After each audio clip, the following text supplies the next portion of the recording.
오늘 주신 하나님의 말씀을 볼 것 같으면 왜 예수님은 이 소경을 데리고 마을 밖으로 나가셨습니까? 또 예수님은 왜 무엇이 보이느냐고 물어보셨습니까? 그리고 왜 이 소경은 단번에 낫지 않았습니까? 그리고 이 소경이 눈을 뜬 다음에 왜 예수님은 마을로 들어가지 말라고 말씀하셨습니까? 이상은 오늘 우리가 다루고자 하는 주제들입니다. 먼저 왜 예수님은 이 소경을 데리고 마을 밖으로 나가셨을까? 예수님은 서커스 같은 분위기를 원하지 않았습니다. 구경꾼들이 모이는 것을 예수님은 좋아하지 않았습니다. 예수님은 기적을 행하셨지만 쇼를 원치 않았습니다. TV 광고에 쇼를 하라는 광고가 있던데 그것은 예수님의 의중과는 거리가 아주 멀었습니다. 예수님은 스타가 되고 싶은 마음이 없었습니다. 그것이 오히려 하나님의 뜻을 이루는데 걸림돌이 될 수 있다는 사실을 아셨습니다. 하나님의 능력을 나타내는 것과 하나님의 능력을 과시하는 것은 엄청난 차이가 있는 것입니다. 우리는 오늘날도 이와 같은 기적이 일어날 수 있다고 믿고 또 그것을 구합니다. 그런데 만일 오늘날 우리 가운데 소경이 눈을 뜨는 것과 같은 기적이 일어난다면 그것을 우리가 올바로 감당할 수 있겠습니까? 여러분이나 저나 그것을 올바로 감당할 수 있겠습니까? 제가 교만해지지 않겠습니까? 교회가 서커스 같은 그런 장소가 되지 않겠습니까? 하나님의 영광을 막을 수 있지 않겠습니까? 그리고 한번 이런 기적이 일어난다면 그 다음에도 계속 이런 기적 일어나기를 요구하게 되지 않겠습니까? 그게 묘한 것입니다. 차라리 그런 일이 없었다면 기대를 하지 않지만 한번 그런 일이 일어나면 그것이 계속되기를 기대하는 그런 마음이 있습니다.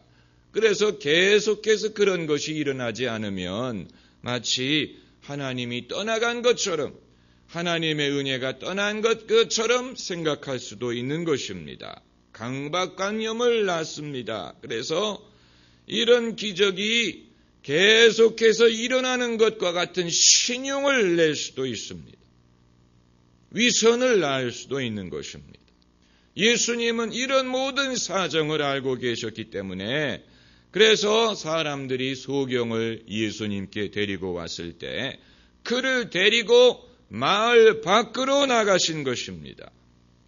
제자들에게 너희가 기도할 때에 내 골방에 들어가 문을 닫고 은밀한 중에 계신 내 하나님께 기도하라고 말씀하신 것처럼 예수님도 당신이 행하시는 선한 일을 사람들 앞에서 선전하고 싶지 않았습니다. 은밀한 중에서 선한 일을 하기를 원하셨고 하나님이 예수님의 기도를 들어주신 것입니다. 그리고 두 번째로 왜 예수님은 소경에게 무엇이 보이느냐고 물어보셨습니까? 궁금하니까 물어보신 것인데 예수님이 소경에게 안수하신 목적은 눈을 뜨게 하기 위한 것입니다. 그러므로 예수님은 소경이 눈을 뜰 줄 믿었습니다.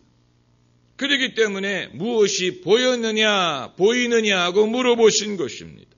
믿음이 없으면 이런 질문을 할 수가 없습니다. 여러분, 우리 같으면 이런 질문을 할 수 있겠습니까? 만일 무엇이 보입니까? 라고 물어보는데 아무것도 안 보이는데요? 이렇게 대답한다면 얼마나 창피하고 얼마나 민망하겠습니까? 아마 저 같아도 소경이 안수를 해달라고 하면은 그냥 안수하고 떠나가지 무엇이 보이십니까? 라고 차마 물어보지 못할 것입니다. 민망하니까 그럴 배짱이 없는 것입니다. 그러나 예수님은 당연히 하나님이 기도를 들으실 줄 믿었습니다.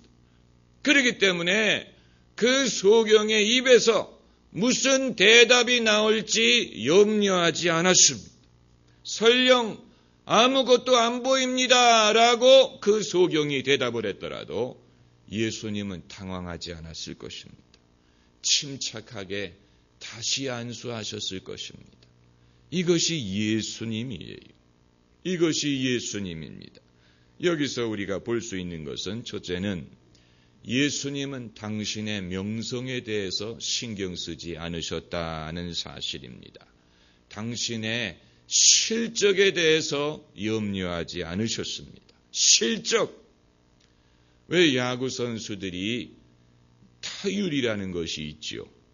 그래서 예컨대 2할 2푼이다. 그러면 그것은 22%의 타율을 말합니다. 100번 타석에 서면 22번 안타를 친다는 얘기입니다. 그것만 해도 상당한 것이지요.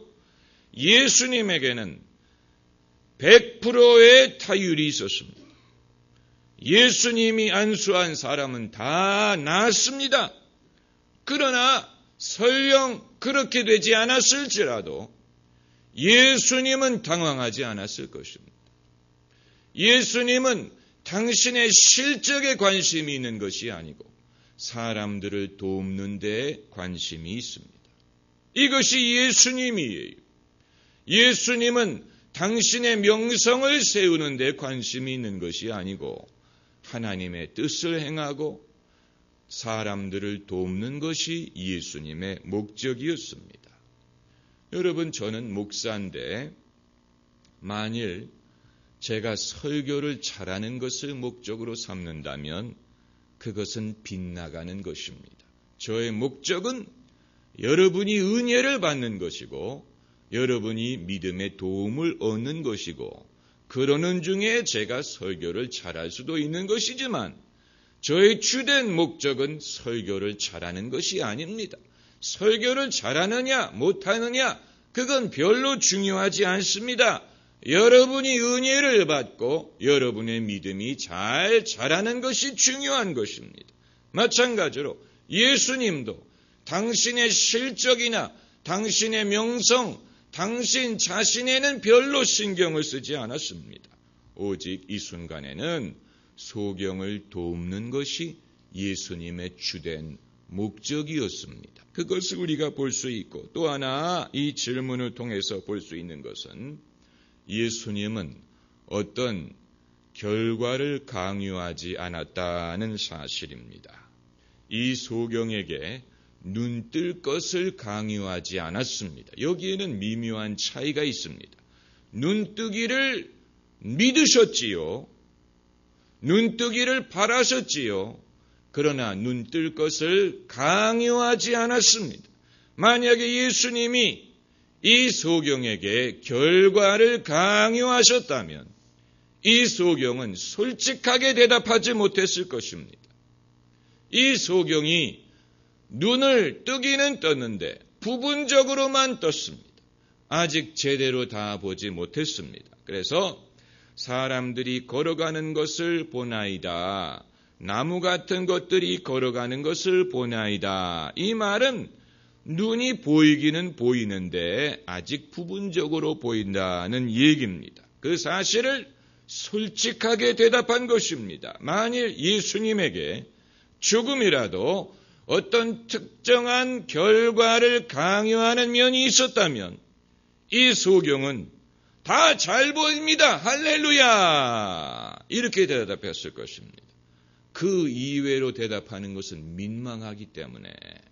민망하기 때문에 그러기 때문에 솔직하게 자기의 상황을 얘기하기가 힘들었을 것입니다. 과거에 한국 교회에도 긍정적인 언어를 강조하고 긍정적인 언어를 가르치는 때가 있었습니다. 아마 아직도 그럴 것입니다. 그래서 내가 낫지 않았더라도 나는 나았다, 나는 복을 받았다, 이런 식으로 입으로 긍정적인 것을 일부러 긍정적인 고백을 해야 그것이 잘 믿는 것처럼 그런 식으로 강요하고 요구할 때가 있었습니다. 그러나 여러분, 낳았으면 낳은 것이고 안 낳았으면 안 낳은 것이고 반만 낳으면 반만 낳은 것이지 그 이상을 요구하는 것은 그것은 불필요한 짐을 지우는 것이고 사람을 솔직하게 하지 못하는 것이고 그것이 믿음에 도움을 주는 것이 아니고 그것이 하나님의 역사를 더 가능하게 하는 것도 아닙니다. 그렇기 때문에 예수님은 그 사람에게 무엇이 보이느냐고 질문하셨을 때 그대로 대답만 하면 되는 것입니다. 보이면 보인다, 안 보이면 안 보인다, 반만 보이면 반만 보인다.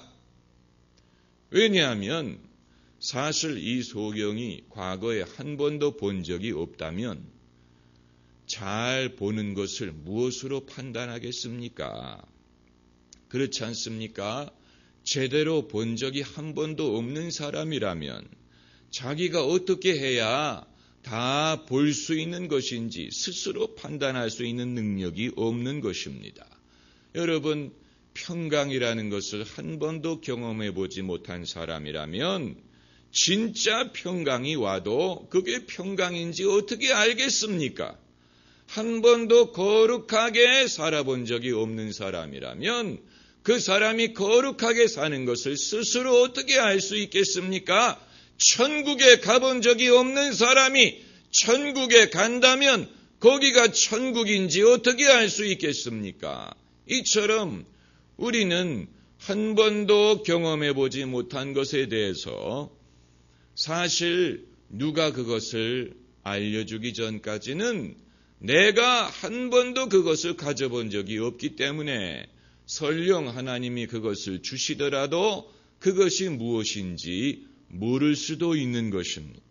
그러므로 사람들이 뭐를 간절히 요구하고 간절히 기도하기는 하는데 하나님이 응답하셨는지 안 하셨는지 모를 경우도 많아요. 모를 경우도 많습니다. 왜냐하면 한 번도 그 이전에 그것을 가져본 적이 없는 것이기 때문에. 그래서 세 번째로 왜 이 소경은 단번에 낫지 않았느냐. 예수님이 안수를 하셨는데도 왜 단번에 낫지를 않았을까. 저는 이 소경이 단번에 낫지 않은 것이 다행이라고 생각합니다. 다행이라고 생각합니다. 왜냐하면 인간의 문제라는 것이 그렇기 때문입니다. 세상에는 문제가 일순간에 해결될 때도 있습니다. 병이 일순간에 나을 때도 있습니다. 그러나 안 그럴 때가 더 많습니다. 일순간에 해결되지 않을 때가 더 많습니다.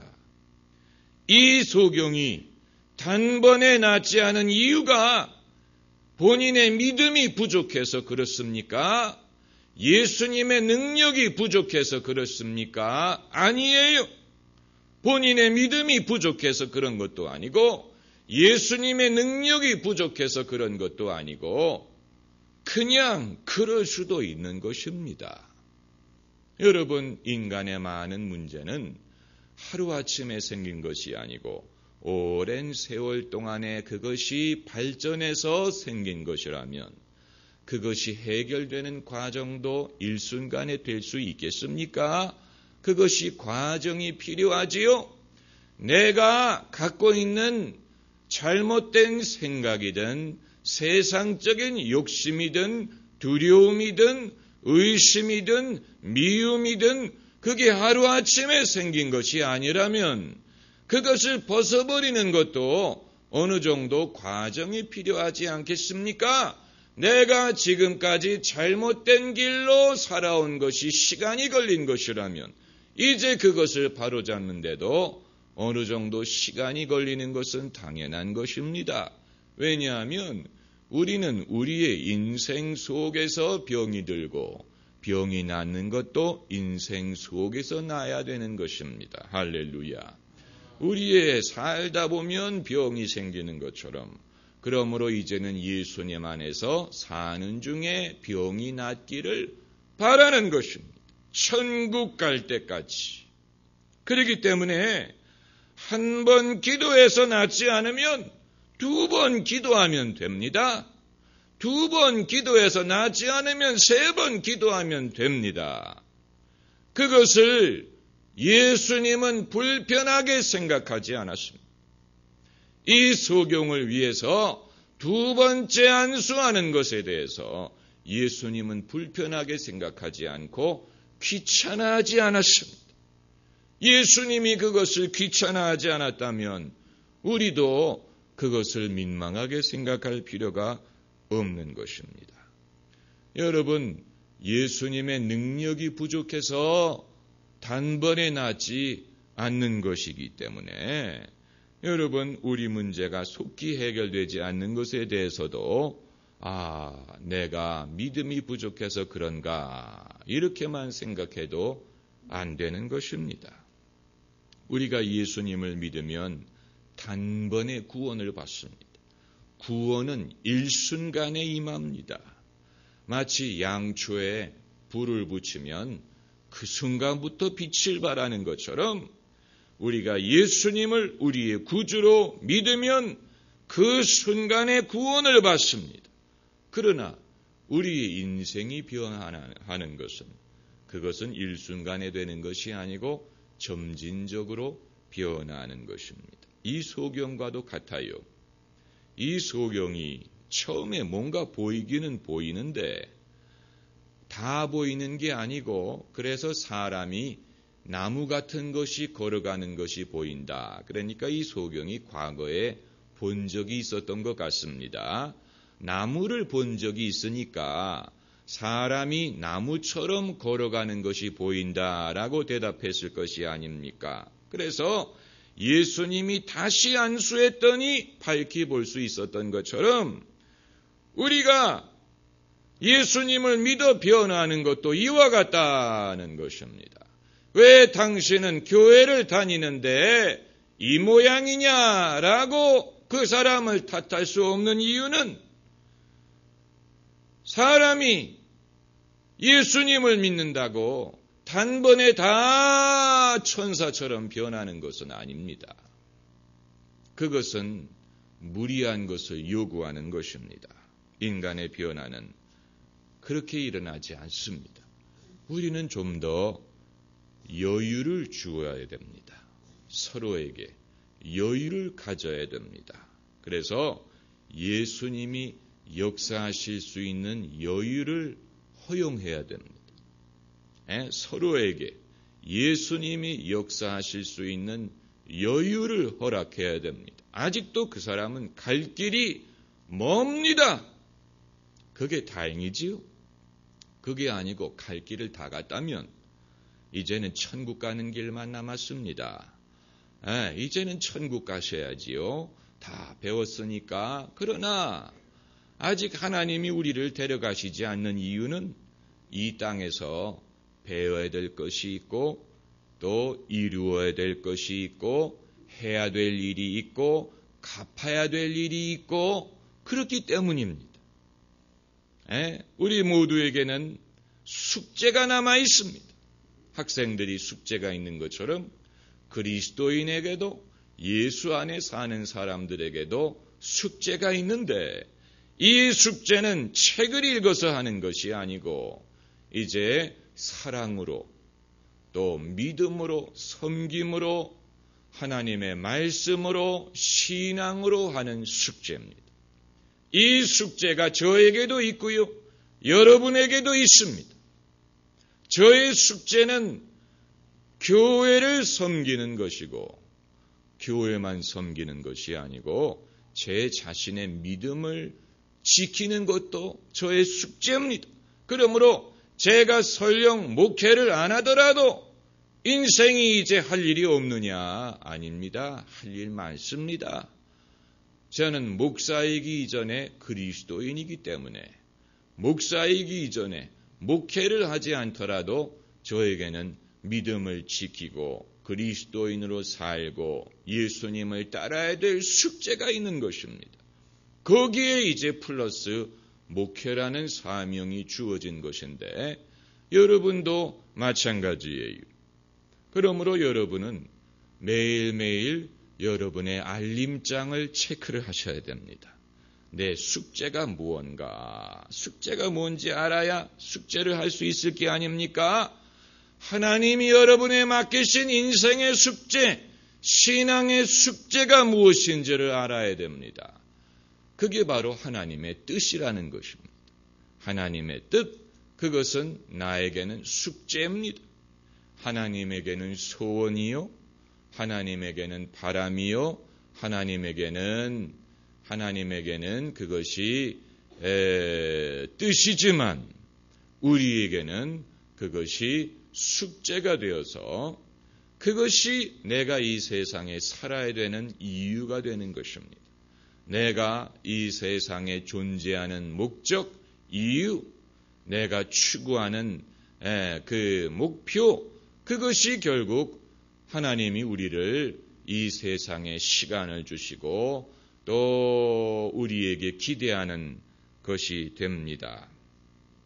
그리고 네 번째로 예수님은 왜 이 소경에게 마을로 들어가지 말라고 말씀을 하셨을까? 저의 질문은 이 소경을 집으로 보내셨다고 했는데 어떻게 집을 찾아갔을까? 왜냐하면 한 번도 눈 떠서 집으로 가본 적이 없는 사람인데 어떻게 집을 찾아갔을까 궁금합니다. 그렇잖아요? 한 번도 눈 뜨고 집으로 가본 적이 없는 사람이 무엇을 근거로 집을 찾았을까? 아마 그 마을이 작은 마을이었기 때문에 가능하지. 서울 변두리에 데려다 놓고 내 집을 찾아가라. 그러면 아마 몇 달 걸릴지도 모르는 것입니다. 그런데 여러분, 우리가 하나님의 은혜를 받는 것도 중요하지만 은혜를 받은 다음이 중요합니다. 이 사람이 눈을 뜨는 것도 중요하지만 눈을 뜬 다음에 지혜가 필요한 것입니다. 많은 그리스도인들이 은혜를 경험하는 것은 하는데 은혜를 경험한 다음에 지혜가 없든 절제하지 못하든 겸손하지 못하든 그래서 그 받은 은혜를 쏟아버릴 수도 있고 오히려 은혜 받은 다음에 시험에 들 수도 있는 것입니다. 그렇게 되면 하나님이 애써서 주신 은혜가 그것이 무익하게 될 수도 있습니다. 하나님이 선하게 하신 일이 선한 결과를 갖지 못할 수도 있습니다. 그렇기 때문에 예수님께서는 그 소경을 고쳐주시는 것으로 끝낸 것이 아니고 그 이후에 그 소경되었던 사람이 마땅히 할 바를 지시하신 것입니다. 여러분, 이것이 믿음이에요. 이것이 지혜입니다. 우리의 목적은 내 소원을 이루는 것뿐만이 아니고 내 소원을 당연히 이룰 줄 믿고 하나님이 우리 기도를 들어주실 줄을 믿고 내 소원을 이룬 다음에 그 다음에 내가 어떻게 할 것이냐. 그것도 중요한 것입니다. 내가 소원을 이룬 다음에는 예수님 없어도 살 수 있다고 생각할 것이냐. 다시 옛날의 생활 습관으로 돌아갈 것이냐. 그래서는 안 되지요. 그래서는 안 됩니다. 내 소원을 이루는 것만이 목적이라면 그렇게 되지 않으리라는 보장이 있습니까? 그러므로 우리는 눈뜨기 전에도 예수님을 사모하고 눈 뜨는 과정에도 예수님을 신뢰하고 눈을 뜬 다음에도 예수님을 순종해야 할 것입니다. 여러분, 우리의 참 목자는 예수님이십니다. 이 모든 것이 예수님의 은혜로 말미암습니다. 할렐루야. 기도하십시다.